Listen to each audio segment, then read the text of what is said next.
to our panel, hosted by the Environmental and Water Resources Institute at Colorado State University. My name is Joe Pugh.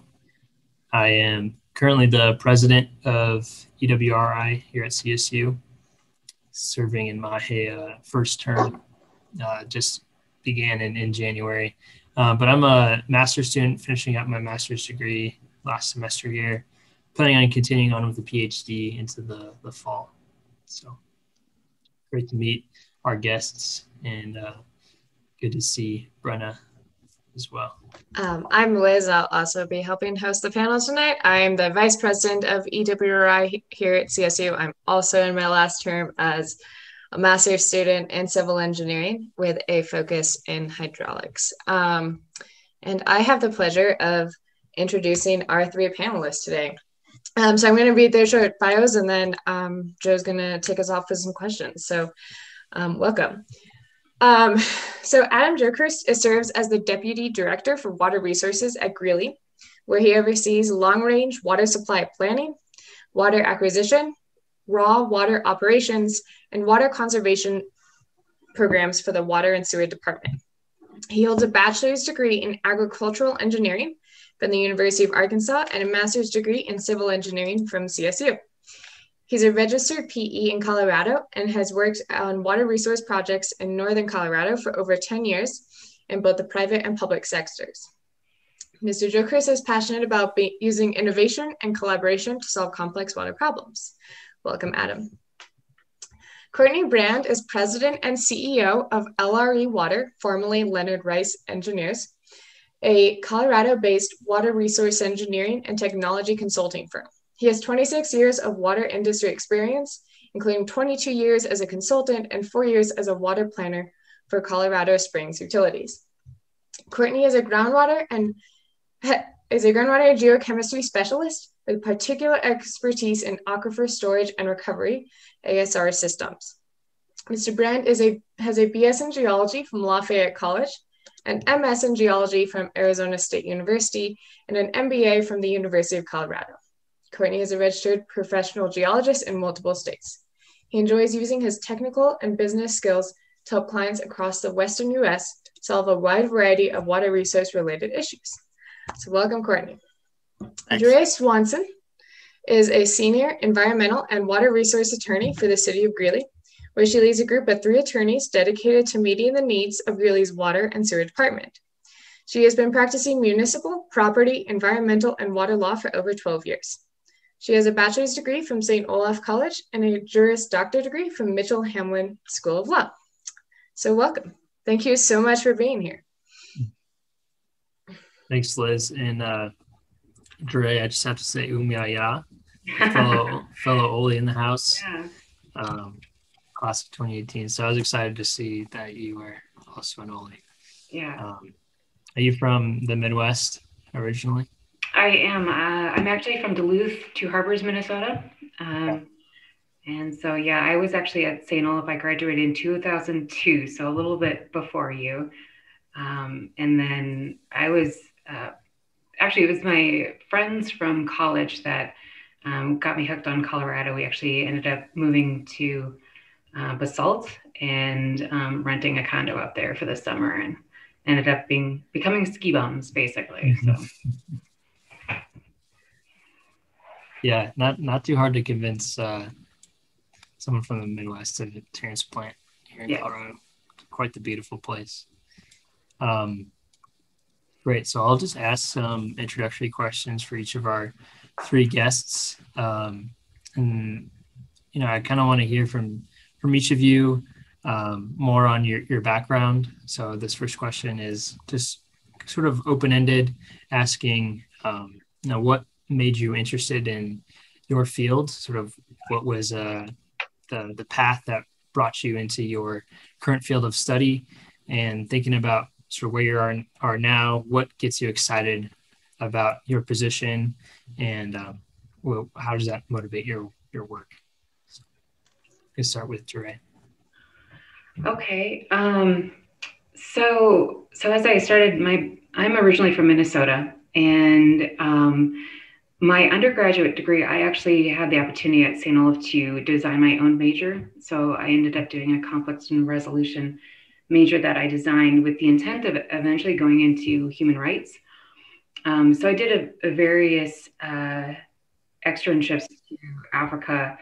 And through that experience, I realized it. I may not be well suited for spending a lot of time abroad. I started missing family a lot, and it's also very remote, as well as it requires you to work for basically free for many years. So I had too many student loans really to pursue that path.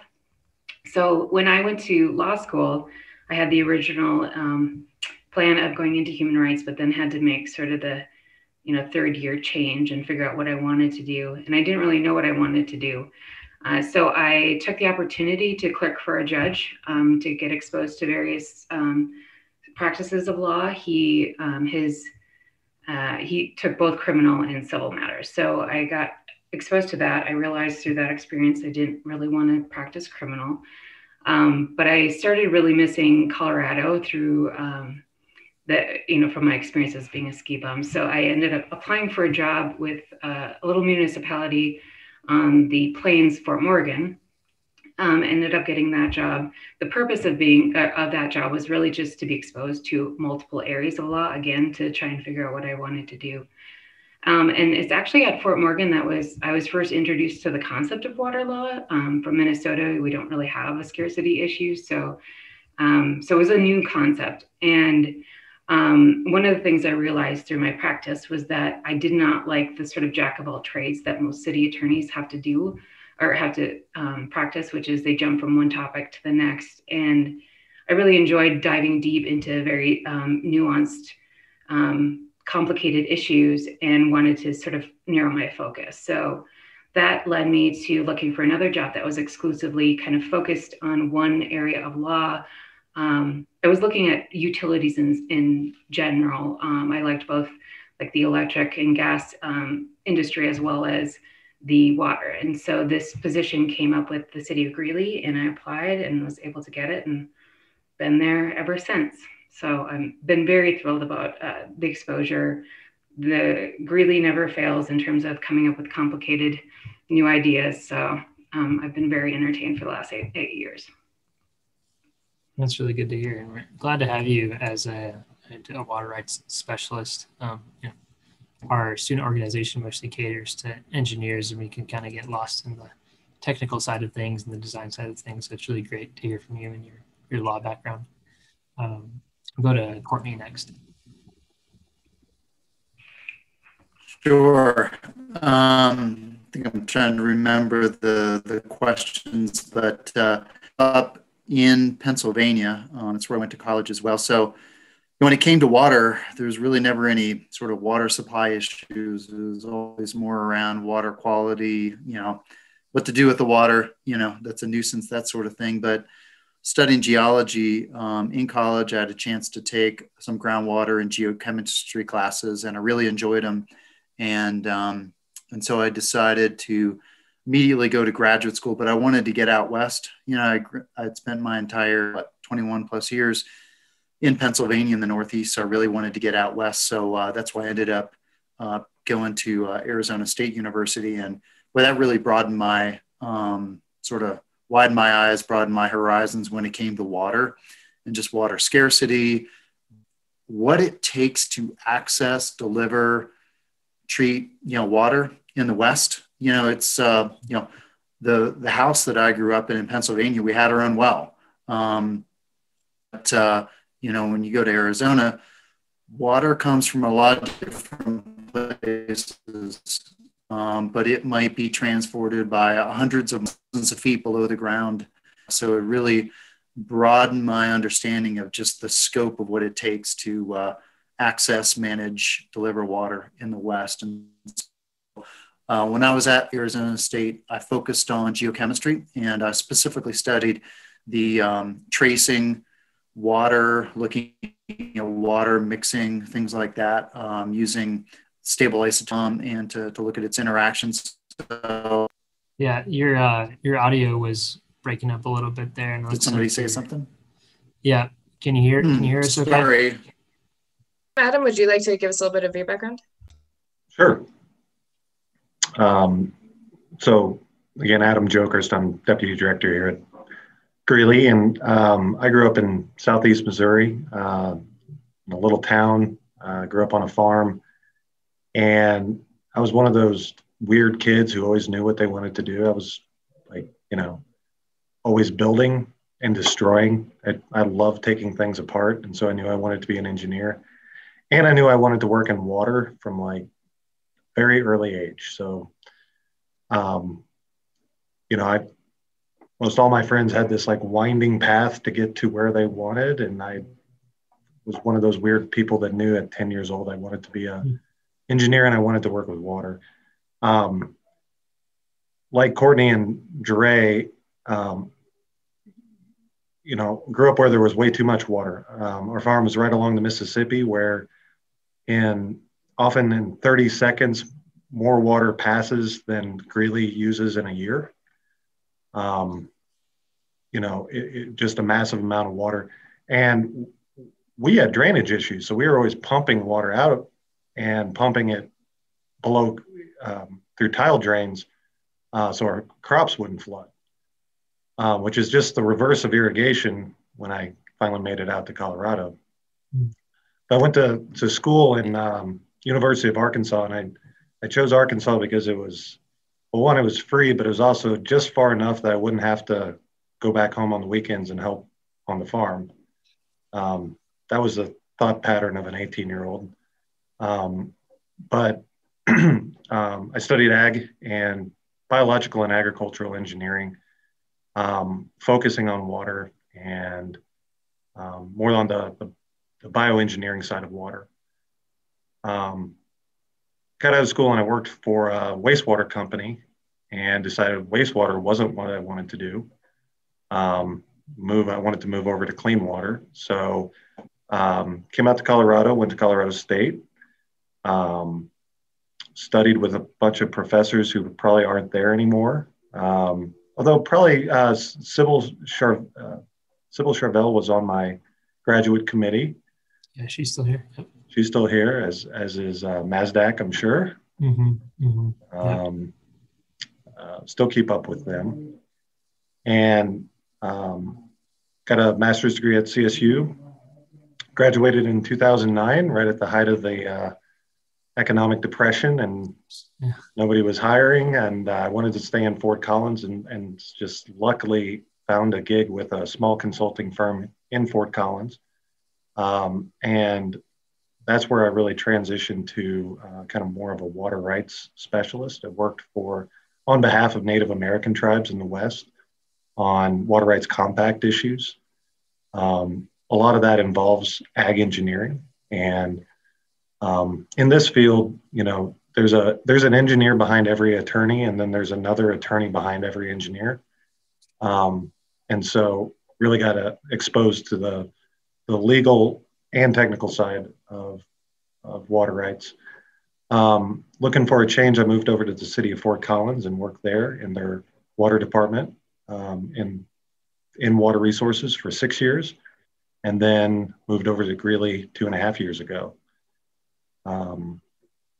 You asked what do you find interesting about the job or exciting? I forget how you phrased it. Yeah. Kind of a way we've been asking this question to some of our guests is, when you get into the office in the morning, what are you excited to take on that day? Sort of what motivates you in the day to day? Lunch. No. We're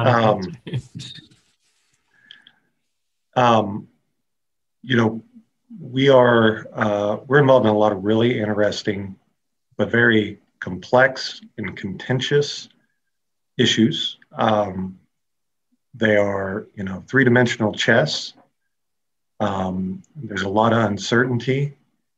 And I think Jerrae can speak to this. I thrive in that environment. I love really complex problems, problems that involve people. And I've really enjoyed working for and on behalf of communities where what you do, you're impacting your neighbor your friend, your family. You know, in the municipal sector, at least you get to see the direct impacts of your work through projects and through policy. Mm-hmm. Yeah, absolutely. We have a PhD student here, Ben, who's taken some classes with Sybil, and I'm in a class with Sybil Sarvell this semester as well. And you know, those courses talk a lot about the quote unquote wicked problems that we have with waters, or what you mentioned, where it's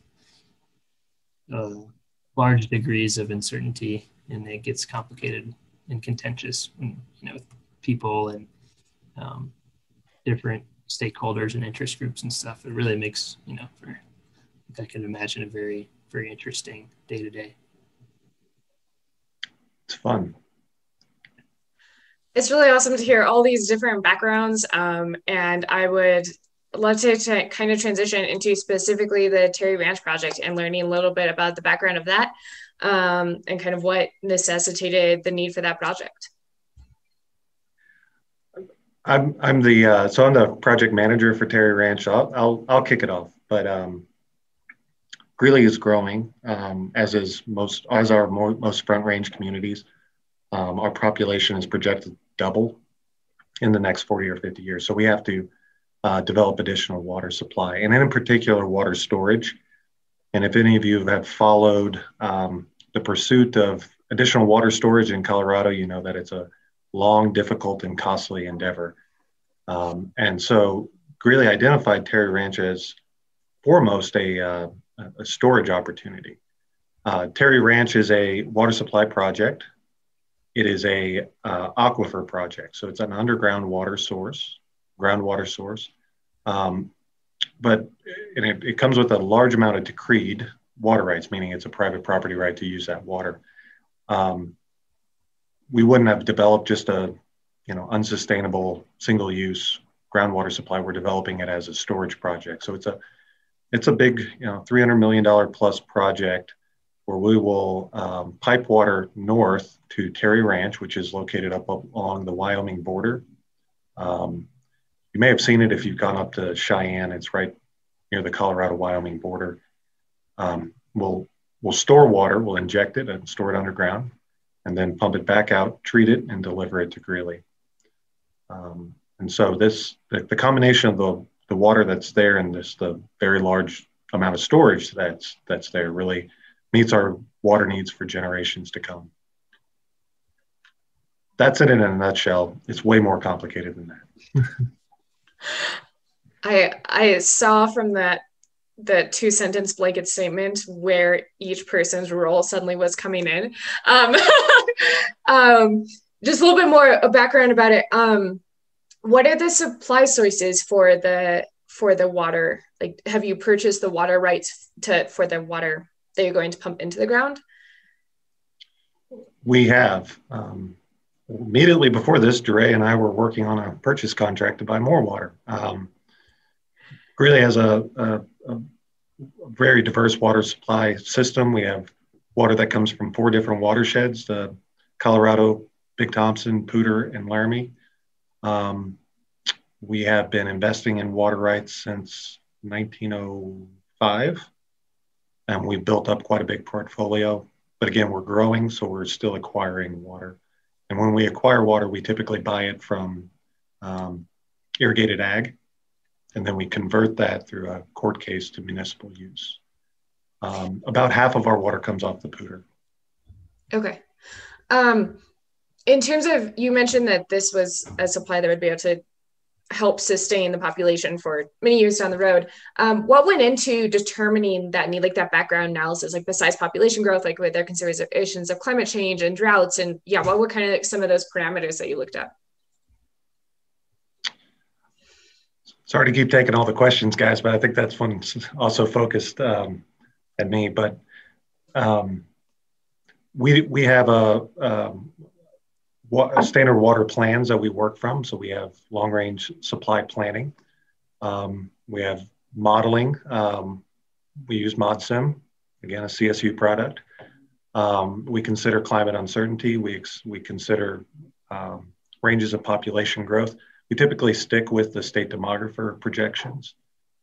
And we model out into the future. And we look at our supply and our demand, and we look at it through a drought condition.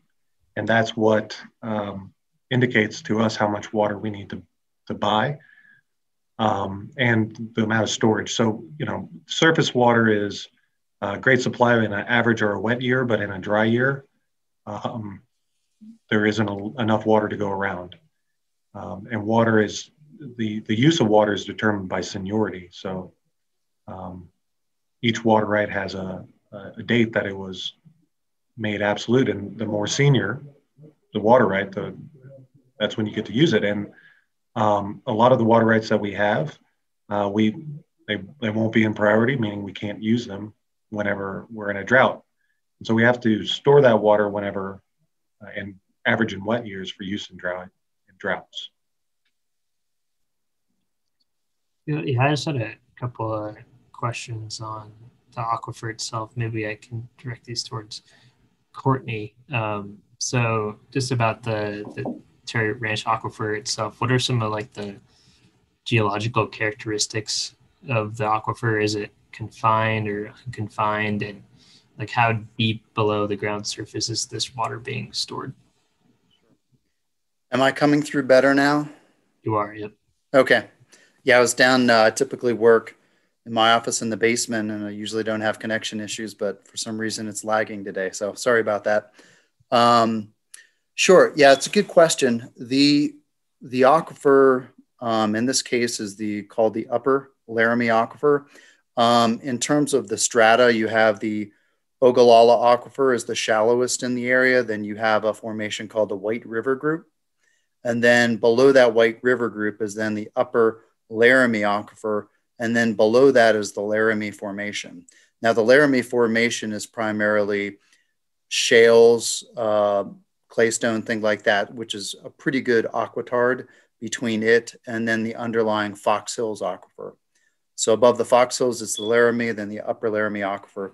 And interestingly, where the Terry Ranch property is, there are some portions of the Upper Laramie there that are probably more semi-confined. And then where it's particularly where it's overlain by the White River Group, it is confined. So there's sort of from north to south, there is some transition from fully confined to more of a semi-confined aquifer system. And it's similar to like Denver Basin aquifers, where it's consolidated rock, and primarily the water is stored in a fairly fine sandstone formation. And I'd say water levels range from about 200 feet below ground surface to about maybe 40, 50 feet below ground surface. And then the aquifer itself extends down to probably a little over 1,000 feet in the north, where it's thickest and deepest, and then probably to more like 700 to 800 feet in the southern portion of the property. So it's fairly variable in terms of the thickness and stuff, just because of just the extent north and south on the ranch. Gotcha. I watched a brief intro video on the city website that talked about treating some of that water. So it's a water storage project, right? You're going to pump water that you either get off the pooter or you get from transbasin diversions and store it in Terry Ranch. But is the chemistry and the biology of that water going to change at all as it's stored in the aquifer that needs to be treated once again? Sure. That was one of the biggest questions to evaluate, quite honestly, because, I mean, aquifers, by definition, they store and transmit water. In this case, the Upper Laramie Aquifer certainly it's a fairly productive aquifer. The pumping rates in wells range from, let's say, 200 GPM to up over 700 GPM. So, I mean, it's a relatively productive aquifer. That formation is going to be able to take water and store it as well. So it's not as much a question of being able to physically inject the water in and store it in the aquifer. More the question is around what you're asking, Joe, is about that water compatibility when you're taking treated surface water and introducing it into a relatively deep aquifer formation, which, the groundwater, the conditions are different, obviously, than what you would have in a river. So that's one of the things that we focused on looking at. And so we did geochemical modeling, where essentially a thermodynamic mixing model, where you're looking at, hey, theoretically, if we take the groundwater, we take the treated surface water, we mix them together, what would we expect to dissolve? What would we expect to precipitate? Things like that, to get some indication of compatibility. You plot it up, characterize it using Piper trilinear diagrams, things like that. We did some bend scale testing, taking formation samples and mixing them, essentially running the treated surface water through it. But really what's most important that we did is the pilot testing, where we essentially took water from the city's Bellevue water treatment plant, actually transported it up there on water trucks, stored it in some large containers on site, injected the water, allowed it to store in the formation, and then we essentially recovered that water. And so we did 2 of those tests with a progressively longer time frame. And so we look at what the chemistry of the groundwater is, baseline, before we introduce the treated surface water. We know what the treated surface water chemistry is, and then we we take samples of the recovered water as we progressively recover it out of the ground, and see how it's changed. And typically we always see some sort of change in the water. So it's not as much the mixing of the groundwater and the surface water as it is the interaction of the treated surface water with the aquifer matrix itself. That's more where some of those geochemical reactions tend to occur. We felt pretty comfortable going into this that the waters were compatible. Just looking at their basic chemistries, the upper Laramie aquifer actually is fairly oxic. It's not a real anoxic type, deep anoxic type aquifer, which is where we tend to see more issues with compatibility with real highly oxic surface water. So that was a good thing that the upper Laramie had pretty oxic characteristics to begin with. And through that ASR testing, we were able to confirm that, hey, we did not mobilize trace metals. Some of the concerns are around things like arsenic. Obviously, there's some naturally occurring uranium in the groundwater up there. So one question is, would we liberate and dissolve more uranium and bring it into solution by doing ASR? So that was one of the main questions to answer, and we confirmed that did not occur through it. So, but yeah, the ASR pilot testing showed that although there will be some changes in the water chemistry, they're not objectionable, or you're not creating other issues that you have to then take care of. I have just a quick question, because I don't know that much about storage and recovery in reservoirs. I assume that particularly for a big project where you're storing a lot of water, that you're going to have multiple point sources where you're putting in the water, right? You can't just have one injection site. Is that correct? Or kind of how do you decide that? Is there like a rate of water that you can put in? Sure. That would be the plan. Essentially, you would be using a variety of wells, however many wells eventually are developed out there. Maybe not all of them would be for ASR. I think the plan is to concentrate those storage activities in the northern half of the property. That's where the aquifer properties are more favorable, higher productivity, et cetera. So, but yes, so the wells would be dual purpose. They would be able to inject water. Then they'd be able to also, pump and recover the water, whether it's groundwater or it's stored surface water. But yes, there would be multiple wells that would be needed to meet the city's eventual objectives in terms of how much volumetrically or instantaneous flow they want to be able to inject and store. And I'll let Adam talk about some of those maybe objectives in terms of storage. But yeah, you need multiple wells for sure. Yeah, I just add that the fact that we can develop a well field and we're not confined to a certain number of wells, we can build a well field slowly over time, is one of the most attractive pieces of this whole project. When you build a surface reservoir, you have to build a big dam, and you hope you built it big enough, and maybe you built it too small, maybe you built it too big, but you spend all that money up front. You can't build a dam a little bit over time, right? an aquifer project like this, we can add a well as we need it, as our demands come online, or as we can afford it. And so our use of the groundwater and our timeline to start actually injecting water is going to be spread out over 50 years. Mm-hmm. Yes, it's that keeps our costs down.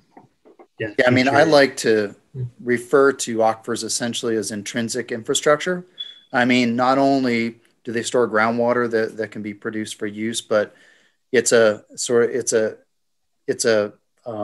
already made storage bucket, you know, for water. And just because there's groundwater there, in this case, doesn't mean that you have to pump the groundwater out to be able to store other water. Because essentially what happens is when you inject that water, you're displacing and pushing out the groundwater that occupies the pore space around the well. And that groundwater pushes out, is displaced, and then you see a rise in the regional water table or head with that. But you don't have to pump the water out to be able to create space to store other water. I had a few questions for Jerrae, if you wouldn't mind giving just a little bit of background on the legal side of this project and the water rights, and maybe a little bit of background for our guests who maybe don't have so much knowledge on Colorado water law. Just what are water rights in Colorado? And it's I'm a little familiar with it, that being a prior appropriation sort of system. But are the like the surface water rights purchased in the same way as like the water rights to own and access the groundwater that's stored in the aquifer, and how do those differ? Yeah, so water rights in Colorado, they're a usufructory right, I think I'm saying that word right. And basically it's the right to use the water of the state for beneficial use. So a water right is basically established if someone is able to divert, capture, and control, and then put water from the state into a beneficial use, which is usually irrigation, municipal, a whole host of uses that can be beneficial. And once that's done, that's when a water right has been established. The decree comes on. The decree is what you apply for through water court, and that essentially sort of acknowledges and preserves the water right. But technically, a water right is created when all of those elements come into play. With regard to acquiring them, it's fairly similar to acquire both, whether it's an irrigation water right or a groundwater right. The process is similar in terms of how you contract for and acquire that water right. I think for this project, I think what was most challenging was really sort of looking at our current water portfolio and trying to figure out what the best way would be to store the water rights that we have in the aquifer, and sort of the process of doing that, especially since our water rights would be basically diverted and treated first before going into storage. So that kind of added an interesting layer. So a lot of the legal aspect of this transaction was really looking at sort of the function of the project with regards to our water rights portfolio, as well as various risks associated with the project. It's a little bit new. I think right at the beginning, we had to meet with the state engineer's office to sort of talk through some of the complications of the project. I think there's Prairie-Waters is another aquifer storage recovery project, correct, Cortney? That there's some experience, but it's not a terribly popular sort of feature around Colorado, correct? I mean, it's definitely gaining momentum in Colorado, but in this case, Prairie-Waters, they don't. It's a fairly temporary storage, and they do it actually in the shallow alluvium. They've actually created a vessel by essentially having slurry walls, Okay. and then they essentially put the water that they take off their wells, and then they put it in the ground. It's essentially a water quality polishing objective than it is more like storing long-term storage of the water. They put it in there and then they pump it out for just essentially polishing of the water before they take it to Benny water treatment plant. But ASR is definitely gaining momentum in Colorado. It's pretty well developed in a number of other states, particularly some in Arizona and West Texas, El Paso, Las Vegas, Southern California. There's a lot of places in the West that they honestly have a little better aquifer systems, to tell you the truth. They're just more productive and overall than Colorado's aquifers, and that's probably one of the reasons why it's taken a little time to gain momentum. But definitely with the costs and the time and then the uncertainties with permitting surface reservoirs, it's starting to look like a more attractive option. I just had a couple of clarifying questions on just the legal side of things. So the Terry Ranch property itself, is that currently owned by the city of Greeley? And, if you own the surface level property, the land on top, does that give you access to everything underneath it and allows you to, store in whatever, subsurface aquifer is there? Yeah. So I think what's kind of interesting about the Terry Ranch project itself is that, so the water rights that have been decreed, it's basically an acknowledgement that the water within the aquifer is actually water that is not in or subject to the prior appropriation. So it's non-tributary water. So it actually travels with the surface water rights. So the surface, the surface owner actually owns the water rights just by virtue of ownership of the land. The decree process was really to quantify how much and to confirm that it was in fact a non-tributary source, that it did not in fact impact the aquifer or the river, I guess, or the surface waters. So that's kind of a nuance about the Terry Ranch project. So in terms of that's just kind of how you establish the ownership of that. In terms of access, what we have is the current owner is the Terry Ranch Grazing Association, but what they have granted to the city of Greeley or to the current holders of the access easement is an access easement in order to access the property and develop certain well sites in order to inject.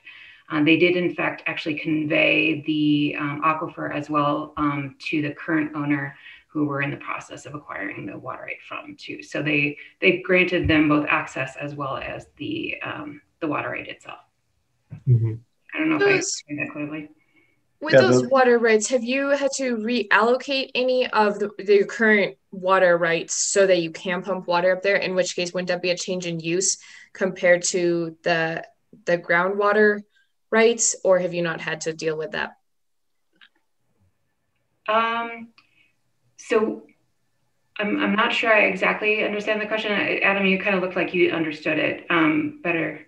Oh no, that's just one of those messy questions. You're asking. We have to go back to court, to take some of our water rights and put them, and store them. Yeah. So as I was indicating, the legal risks, a lot of the front end legal work was evaluating each and every one of our decrees to figure out whether we could sort of do this scenario of running it through our treatment plant where we could store it, what was permissible under our decree. So each and every water right that we own required that separate analysis. So it was complicated that way. A lot of the water we're acquiring now has not yet been changed. So we have a bulk of unchanged water rights that we intend to work through this issue a little bit. But other water rights we don't need to necessarily store there that we can't necessarily, that if the decree doesn't allow it, we don't necessarily need to store those water rights in that location. Mm-hmm. Kind of a general question, but I think it does relate. Adam, you made a comment earlier about how the aquifer storage allows for this more kind of spread out finances, so you don't have this massive upfront cost. Is it a similar, which part of the project is more difficult, the legal side with those water rights or the technical side with the engineering? Because it seems like if you do have to switch over a lot of your water rights and change how they're being allocated, then it seems like there might be an appeal to being able to do that over time as well. Is that also another aspect of that, or? Well, let me just walk through the process. So we identified this over 2 years ago, and we did preliminary diligence. So we just looked at, desktop type studies and evaluated if this could work. And then we negotiated, we decided, yes, this could work. And so we negotiated a contract with the seller. And without going into detail, it is a really complicated contract because we're not paying for it. We're giving, instead of paying cash, we're issuing credits, picture coupons that the seller will be able to redeem to get a Greeley water service. So just a complex agreement that took 9 months. And then for the past 9 months, we did our thorough diligence. So Cortney's team drilled 2 additional wells. We collected 7,000 data points, tested for over 575 compounds, injected water underground and tested it. As Cortney said, we also ran a pilot treatment plant out there to make sure we could treat it. We did over 20 studies. Everything was peer reviewed. And so that's taken the last 9 months. And then just very recently, we decided, yes, we want to close. And so our board and our council approved that. And so that was kind of the culmination of it. But none of those were actually as hard as the communication side of it. The communications, just speaking for Greeley, over the last 6 months, and getting our public to understand such a complex project and a complex purchase structure has taken probably the most time and has been the most difficult. The water contains low levels of naturally occurring uranium, and just the word uranium scares a lot of people, understandably. I don't think a lot of people realize how widespread uranium is, and that the Poudre River and Horsetooth Reservoir and Boyd Lake all have uranium. Terry Ranch has a higher level than those existing sources, but uranium is completely treatable. But in the court of public opinion, we're battling that just negative perception that this is going to be a toxic water source. And just speaking as an engineer, you want to get into the nitty gritty, right? You're like, oh no, there's this treatment process called ion exchange, and the resin removes it, and that folks don't want to hear a long explanation. It's sound bites. And so we have a communications team. If you come to Greeley, you'll see billboards and bus stops. Our buses are advertising it. We're out on the radio. We're on TV. We're all over the place. And so that's been actually the biggest effort over the last couple of months, is just getting public acceptance. Unfortunately, we have not, and we're facing a referendum vote on this, or at least a petition drive to put this to a vote of the people, despite our board and our council unanimously approving it. So I think it's one of the challenges of engineering. What I've heard, I feel like more here. I work in upstate New York, so kind of where some of your little traipsing grounds are. But just how it feels like every single Front Range community is facing this problem of our communities are growing and we need to have these water supplies. And whether that's been here in Fort Collins, they've been working on a dam for like 20 plus years to try to expand it. And we also project, but the issue is, like, technically we can design this as the engineers, but yeah, that public acceptance component is just so hard when, well, we want the Poudre to flow free. Well, we can make that happen, but there's just this difficulty in getting that proper communication across. There is, and I worked in Fort Collins, and actually I was a project manager for that dam enlargement. And in that case, the communication focus was really environmental, right? Right. How can we make this an environmentally responsible project? In Terry Ranch, we have found the most environmentally responsible project. It does not dam up the river. We're bringing on a brand new supply. It's Jerrae mentioned, is non-tributary, meaning it's not connected to streams or it does not impact the Poudre River. But we're facing, a different issue with uranium and a group of people who would rather we build Milton Seaman Reservoir and enlarge an existing reservoir. So, yeah, you catch it on both sides. And I think when working on big public works type projects, no matter, there'll always be that public concern, and people care about water, right? They pay attention to water. And so public scrutiny, I think, just kind of comes with this field. I think you mentioned earlier that a lot of the water that is going to be stored in the future within the Terry Ranch project might be purchased from irrigated agriculture. Is that correct? And I was wondering if that is also some of the pushback, the public pushback to this project, is that you want to keep agriculture irrigated, and what is going to happen to that land and to the local economy and stuff if that land is dried up. Yeah, that is a concern. It's probably not the most pressing concern we're facing, but regardless of the alternative, Greeley has to buy we have to buy agricultural water rights. Whether we build a reservoir, whether we do Terry Ranch, whether we do any other, we looked at hundreds of alternatives. Mm-hmm. Buying additional water is just required for the city to grow.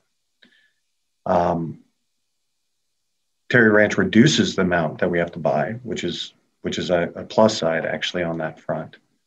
But Greeley's in kind of a weird spot here because we have a agricultural economy. We're the home of JBS and Loprino, Medigold, and a lot of other ag-based industries. And so the economy depends on this irrigated agriculture continuing, yet we're buying this water. And typically that land has to be dried up before you can use that water. So we're trying to do some creative things where we can buy water and use water off of agriculture without having to permanently dry up the land. They're kind of in their infancy right now. Yeah. Getting back to sort of the title, if you will, of our panel being sort of intersectionality, I wanted to ask maybe a wrap-up question before we open up to our guests to ask some of their personal questions. Just on, being involved in this complex project that's very interdisciplinary, what are some of the maybe career skills or different appreciations you've gained for maybe a colleague's specialty throughout this project? And I'm thinking first of you, Cortney, and sort of this treatment process of this water, knowing that, yes, there are trace amounts of uranium, but we have very well-established methods to remove that ion exchange and so forth, like Adam mentioned. I mean, have you worked with communication specialists that to talk about, okay, how do we boil down these treatment processes and the chemistry of this groundwater and how it changes in a way that the public might be more accepting of it? Well, in terms of the question of working with communication specialists, absolutely. A number of projects I've worked on with clients throughout the Western US, I think just like Adam was saying, is water's local. It's visible. People think about it, they care about it, which is great. I mean, that is the really good part about it. But there, pretty much any sort of sizable project is going to have some sort of communications component, public outreach, stakeholder communications component to it. And when you do that, sometimes you get some interesting perspectives on things, which is good. It's good because sometimes it brings up concerns or issues that you might not even think of before that are like, oh yeah, that's a good idea. We should explore that and make sure that's going to be okay. I think back to my tenure with Colorado Springs Utilities, with a public utility, large combined service utility, worked on a number of, large water supply planning type projects there. One of them was back in 02 and 03. I mean, up to that point, Springs Utilities was primarily a surface water based system, but because of the drought, they also have access to and quite a bit of Denver Basin groundwater rights in the northern half of their city. It's like, we need wet water. So they started a groundwater development program to bring essentially wet water supplies into their system. And as part of that, we also equipped some of those wells to be able to store water as well. But it's interesting that very little of my public outreach on that project really was with Springs Utilities customers. It wasn't so much that they cared or had concerns about bringing a new type of source of supply into the system. It was more with the surrounding communities that depend upon the Denver Basin aquifer system for their supply. So northern El Paso County communities, more residential wells, things like that up in the Black Forest area. Their concern was, hey, if Springs Utilities goes in and starts sinking a bunch of big straws, pumping a lot of this water, what might happen to my wells that are completed in the Denver Formation or the Arapahoe, that sort of thing. So it's interesting that I can't really recall much of any concern or resistance from the residents of Colorado Springs. It was more concerns about the surrounding communities and the impacts to them. Yeah, there's always going to be certain stakeholders and parties involved that feel the right and the need to voice their concerns. And it's how do you navigate that? And right. What is the greater good that you're pursuing for the project? Right. In that case, they just wanted to get wet water into the system, and make sure they weren't going to get too low on their storage supplies. Mm-hmm. How about you, Jerrae? Being involved mostly from the legal end of things, have you gained more technical engineering knowledge and maybe some geology with the aquifers, or how is being involved in this project sort of broaden your horizons? Yeah, I would say that one of the best things about working in water is actually that you're so often paired with an engineer, and you basically get to learn everything from them, and they educate you on everything. I mean, all of our contracts are really drafted around trying to facilitate what engineers need to do a lot of times, whether it's through diligence or accomplishing whatever the project needs. And so, I've had a huge appreciation and really enjoy working with engineers. I just think what you all do is fascinating. So that has definitely been a really big bonus just in my career in general. It's really fun to work with engineers. I think one of the other things that I've, in this project in particular, is sort of the financial aspect of it that Adam was able to develop. That was really fascinating to work on that. It was a new area. Hadn't really thought about that or worked in that sort of that financial angle of how to make this work. So that was really interesting for me, as well as I would say I appreciate in Adam's ability to convey in terms that I don't often have the words for, complex projects in very simple terms. So he was able to communicate with our public and our boards in a way that I sometimes would maybe be frustrated to answer on a frequent basis. So there is those communication skills that I definitely appreciated. Mm-hmm. Mm-hmm. And Adam, could just offer some conclusion statements. Like, has your role mostly been, sort of coordinating all these different people who have their certain specialties? Do you feel like you've kind of gained a little bit of everything working at sort of the front end of this project? Yeah, I think we had 19 different consultants, subs, and different attorney firms working on this over 2 years. Don't want to tell you what we spent on all that.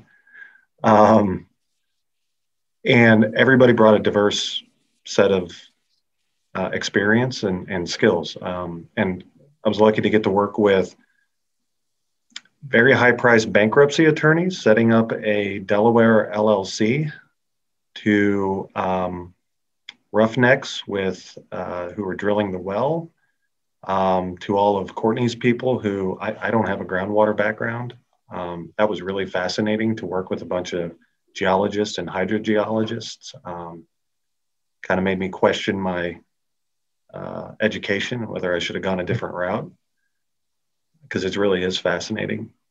We worked with CSU too. Tom Sale and his group out at the ERC. And then with the seller as well, who, they represent a private company, and we've worked very closely with them. So, yeah, I mean, it's been a very interesting project, from legal, finance, and then, the technical side of it.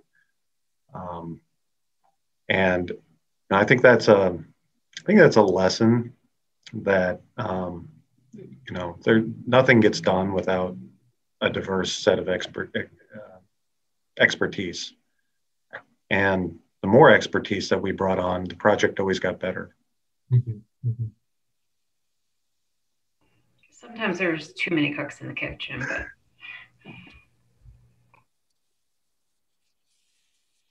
Yeah. Yeah, great. I really appreciated having you three on and just being able to offer here and there your input on, this project. I think all of us here got a lot of questions answered, but also just generally very intrigued about the whole project. And I'll open it up here in a second to anyone else who wants to ask a question. But just to say thank you again, and the whole thing has been really fascinating, and it is a very, very ambitious project, and it involves so many different moving parts and people needing to be on board. But it's like what kind of the only option with the water storage and water supply demands that we have, and all that. So great. Yeah. Does anyone else have a question they'd like to ask?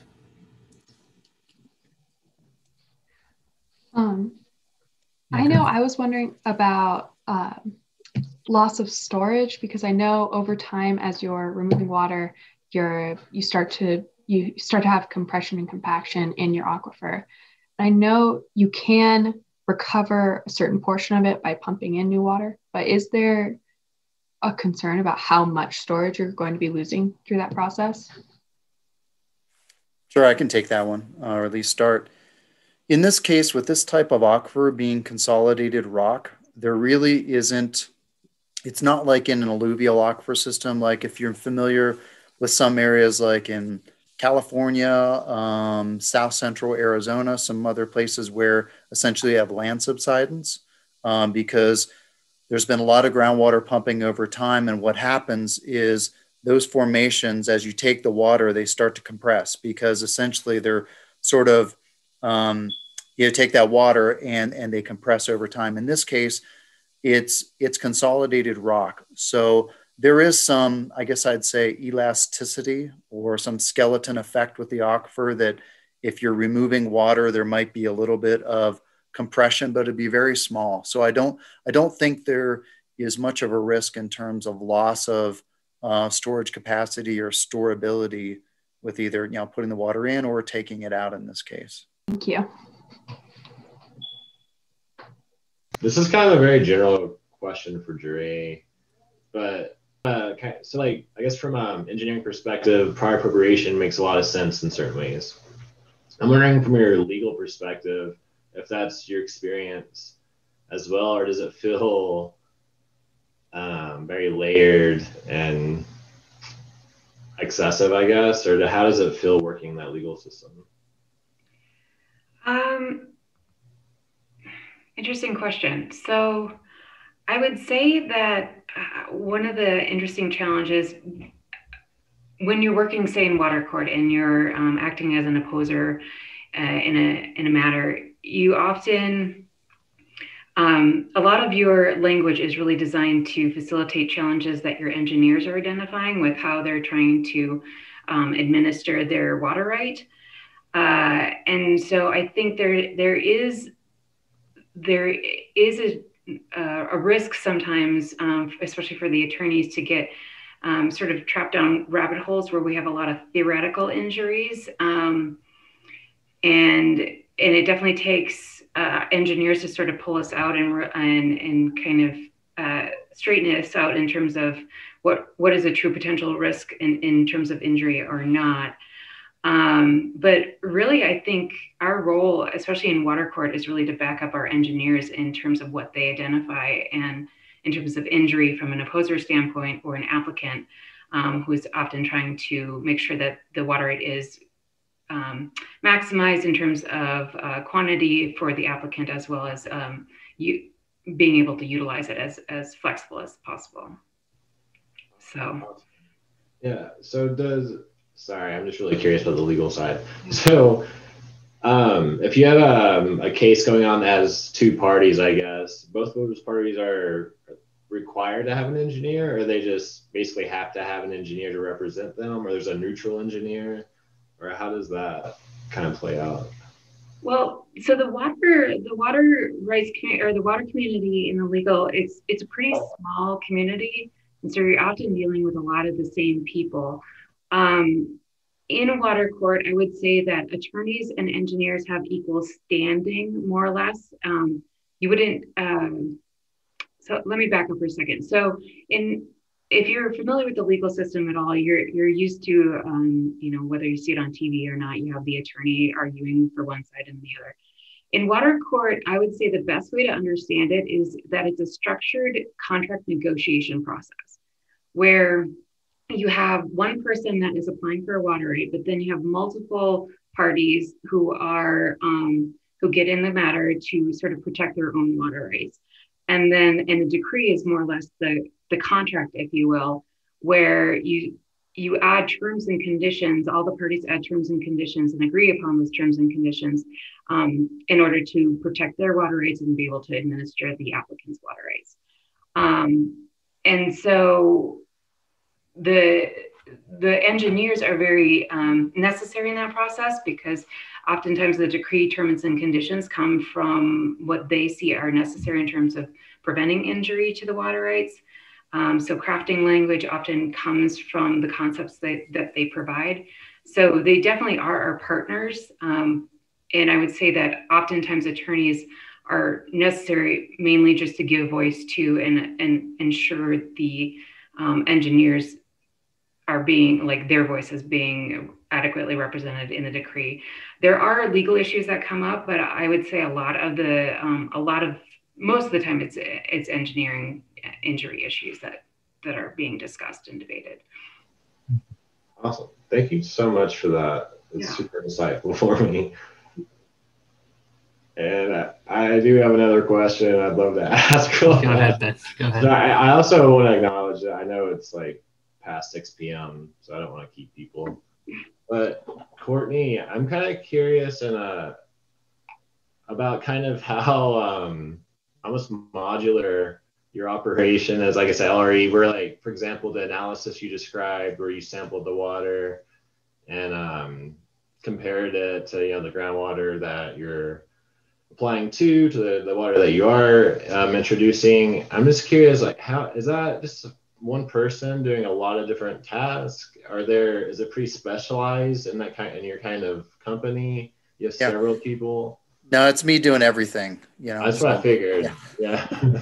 No, absolutely not. I also have a company to run at the same time. So no, we have a whole team of groundwater specialists, data management specialists, environmental specialists, things like that. So I can't think of exactly how many people worked on this project, but I'm sure it's probably 10 or 12, where we essentially there was a gentleman named Joel Barber who essentially ran the field program, and under him was a range of other people that did a lot of the field work. Essentially, they were out there supervising, overseeing the well drilling work, overseeing the geophysical logging work, going out working with the contractors when they're conducting aquifer tests, collecting samples, making sure those samples get to the labs, all the chain of custody that's important, because we had a whole sampling and analysis plan that we had to follow very carefully, because like Adam mentioned, I think it was over 575 different water quality constituents that we sampled for, analyzed for. So there's a lot of differences in terms of preservation times, amounts of water that are needed. We use probably 4 or 5 different labs to be able to do all of those analyses within the time frame, because we were certainly looking at radionuclides, and we had to make sure that we had labs that could do everything and get things back in time. So, and then on top of that, we had people at the office that were managing the data with over 7,000 data points. We created a database portal, essentially, where all that information was coming into, and it was shared out with, once it was QC'd, it was shared out with people at the city, people with another engineering firm that we were collaborating with internally, things like that. Everybody had access to that information. Then to myself, which essentially, as the PM, I was making sure that everything was staying on track, dealing with any issues that came along. There's always changes that come up. I think Adam, I don't have to talk about the changes. Adam can talk about that, but it's a large scale data collection effort, and you're out there. So there's going to be changes. So that was a big part of my role, is to be able to handle those changes and address them as they came along. And I'll let Adam talk a little bit about the changes along the way. Well, part of this is we were doing diligence in the middle of a public engagement period. So, for example, at the beginning of this, we knew we could take out the uranium, and staff wasn't terribly concerned, because there's proven technology and it's physics. But as we progressed and we realized that this was going to be a community concern, we decided, for example, we need to run a pilot treatment plant. We need to haul a treatment plant up to the ranch, pump water out of the ground and treat it, just to prove that we can do this.